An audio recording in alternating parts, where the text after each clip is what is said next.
Ang Pasko ay panahon ng mga pangarap.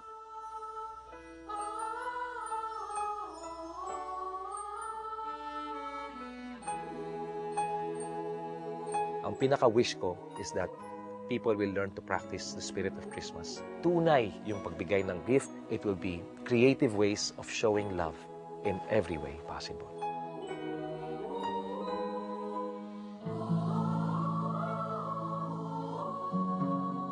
Hindi lahat ng tao merong oportunidad para tumulong. Pero once na may tumulong at kaya mong tulungan, tulungan mo na. Kaya lumapit siya yun, ibig sabihin meron kang maitutulong sa kanya.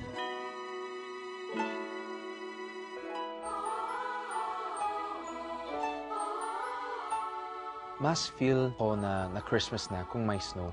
Namimiss ko talaga yung pamilya ko dahil sanay na ako sa kasama ko sa pamilya ko pag Christmas.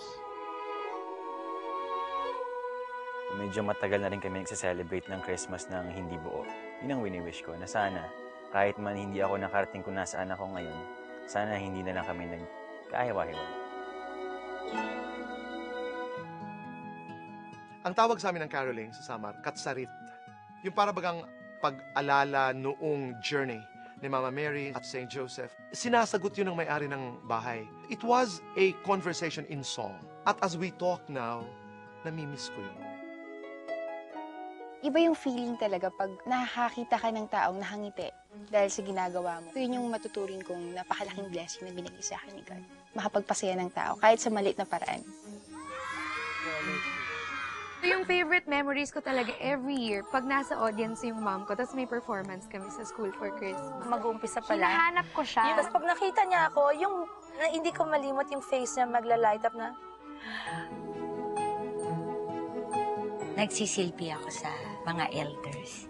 Pag Pasko, meron kaming big party. Iba yung feeling na hindi lang sa pamilya ko, nasi-share ko yung blessings ko.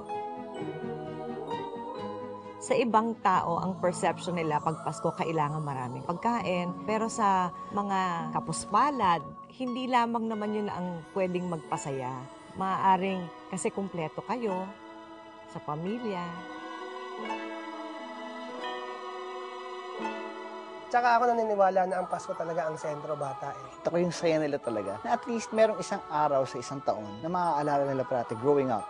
Ganun kasimple ang kasiyahan ng bata.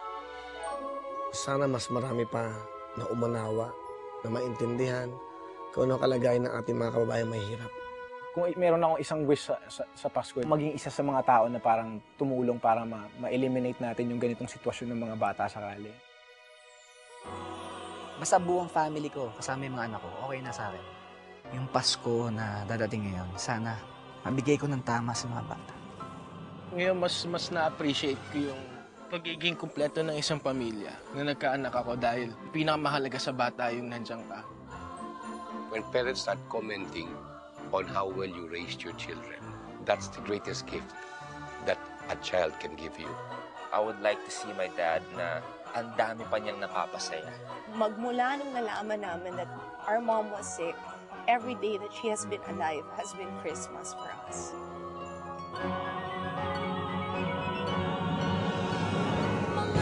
Tuwing darating ang Christmas, wala na akong ibang inisip kung hindi kaligayahan, kasiyahan, kasama ng mga pamilya. Yung mga anak, siyempre, ng blessing namin. Lahat sila nagpupunta sa bahay. Masaya sa pamilya namin dahil malaking party. Pati hindi ko pamilya, hanggang doon din, nagpupunta rin doon.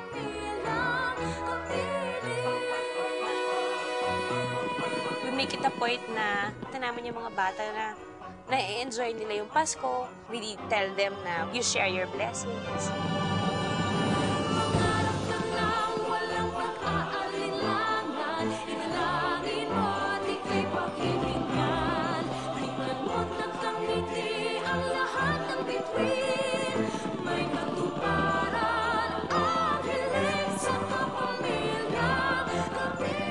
Ang Pasko is really just a representation of what life should be all about.